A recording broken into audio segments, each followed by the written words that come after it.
Yeah, we're actually we're going to invite you to a reception in 5 minutes, where we hope you can all join us on the 15th floor of this very building to continue the dialogue, which is really what we hope from this event. That what you have seen from our speakers, from Alberto, who has given us 3 perspectives on what an urban space could be from the perspective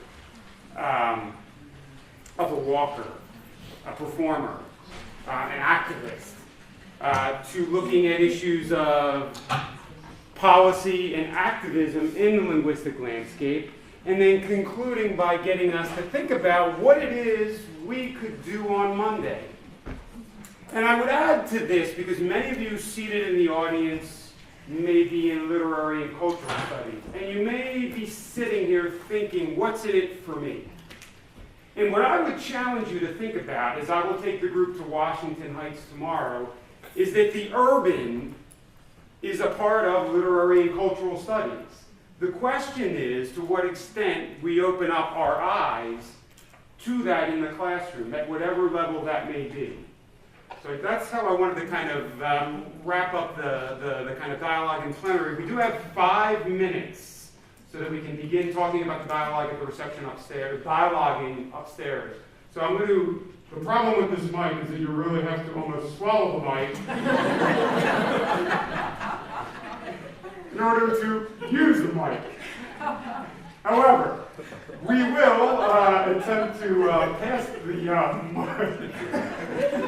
to the audience to hear from all of you while David and I and Elana join you at the table up here.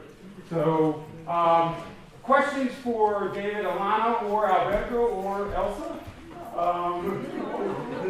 From all of you. Are you thinking, let's just go to the reception?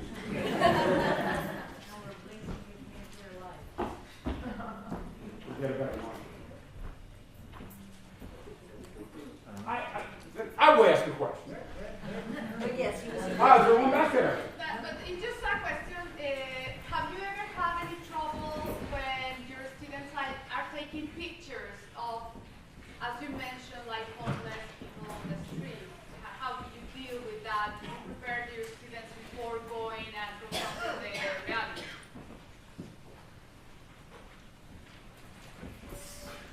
Absolutely.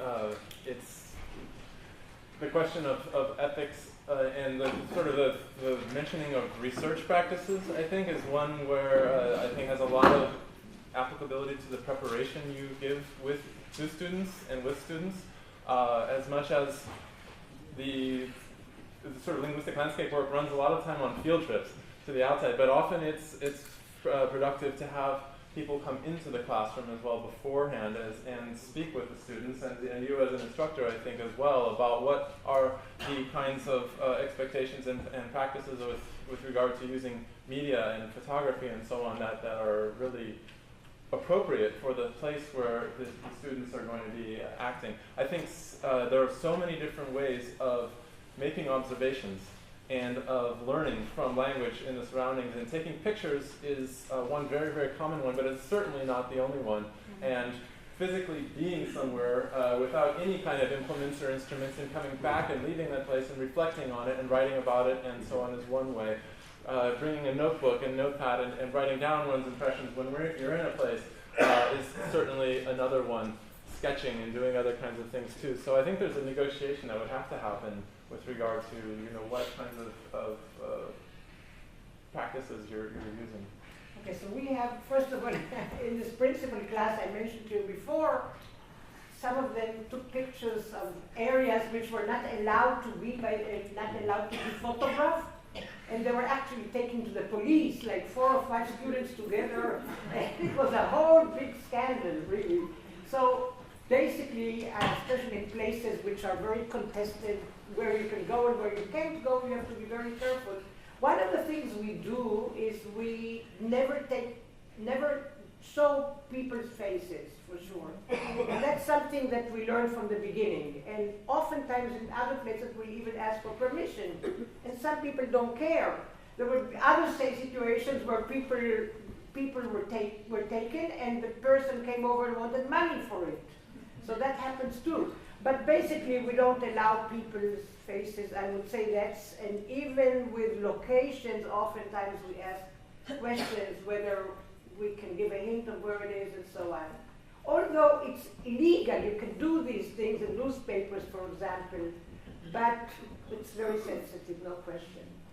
In a lot of U.S. cities, I would say asking permission is really paramount. You know, going into a store, talking to people there, and before taking any pictures. Yeah. Oh yeah. Sure. Awesome. So my question is a result of my own, I suppose, ethnocentric reading of some of those signs that we saw there. So I started imagining what would happen if I took a number of students out to a community and then they were looking at practices as well as science in the community. And what an interesting tool that would be for a critical pedagogy that has to do not only with how others, the target community, construct their identity, but also how the students themselves can suspend their own ethnocentric readings of what goes on out there. So I read all those signs completely differently to the way they were supposed to be read. Right. Okay? Good. Yes. So I'm wondering what my teacher would make of me if I started arguing and bringing my own cultural baggage into my reading of things. That I was critical, as I imagine my American students would be if I took them to an environment where their own predominant views about how animals are treated or children are treated would clash with what they see. So, to some degree, I would say, I mean, it's a question for everyone here, though, right? How do you deal with diverse and heterogeneous and sometimes conflicting interpretations in your classroom? It doesn't have to be of the landscape, but of any kind of text or utterance or piece of language. I mean, how do we deal with that?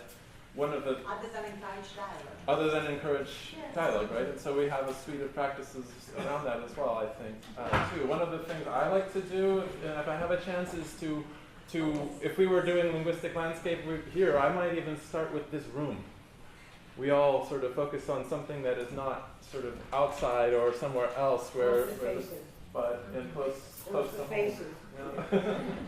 Or this hallway, this building, and expand outward from there as well. But it's a fascinating question. Yeah. I think this is where you can see that the sign is not a sign, is not a sign. It's so contextualized within values. It's kind of what Claire said in the beginning. I mean, it's really knows no sign that it stands by itself. I think this is what we know now. And in that respect, I think it's most interesting. There are always arguments about it. And in my classes, I never reach for consensus. You know, I think democratic feeling is democratic. But now we're talking about testing linguistic landscape. So what will happen then when they'll have to reach the correct answer? Yeah. In some ways, the translation exercise for the Spanish, no loitering question is one where it's the tip of an iceberg. I would much rather know, instead of what Google Translate tells me what's the correct answer, how many possibilities are there, where do they come from, what are their nuances, what do they mean, what are their implications, and why are Spanish and English the only two languages on this sign anyway, who created it for what purposes, and all these things. That process would be and really how can you change it? We have one of the studies we're doing now is with tour guides. And we followed 5 different tour guides in the same location. And it was unbelievable how 5 tour guides, 5 totally different approaches to the landscape. And whatever, we later find out what is it based on. But the one we really liked is when he asked the people he was guiding, how would you change it? Like, what would you do that it will make it more appropriate for you, for example? But it's unbelievable to see how nothing is agreed upon. People see things from different perspectives. And it's very interesting with tour guides because they come from one who's a linguist. It's so contested and it's so, not even contested, I don't want to put it in bad words, but actually it's argued. It's not, it doesn't decide, it's not, there's no one solution.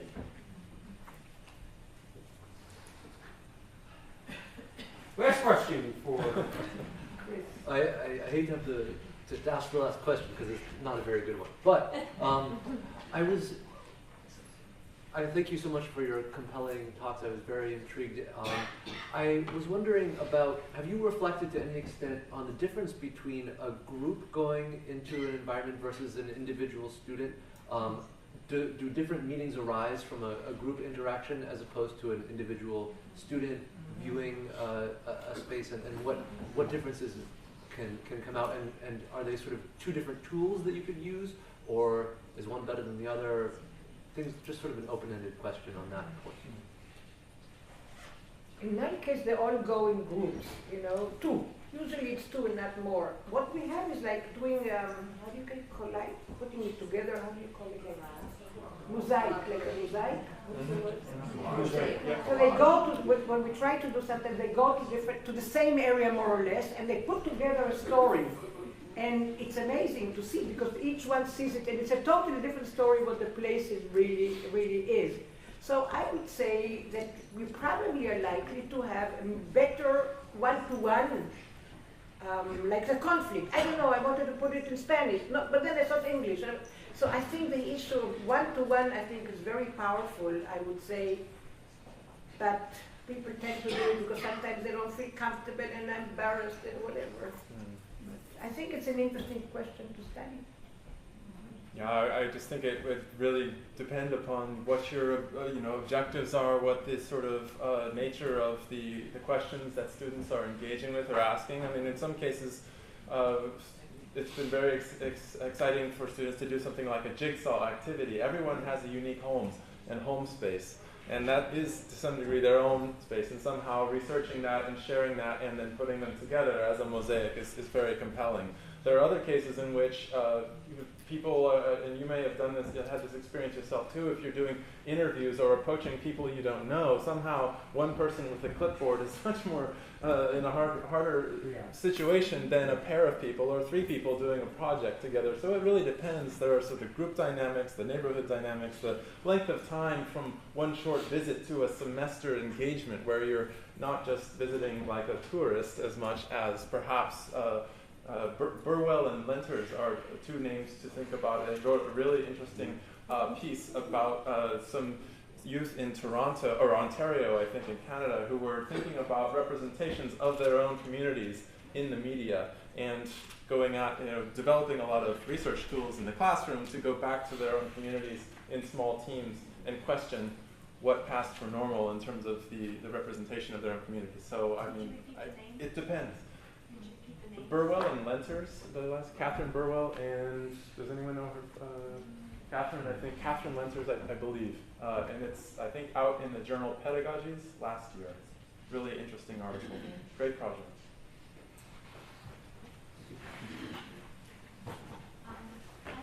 Oops, I'm sorry.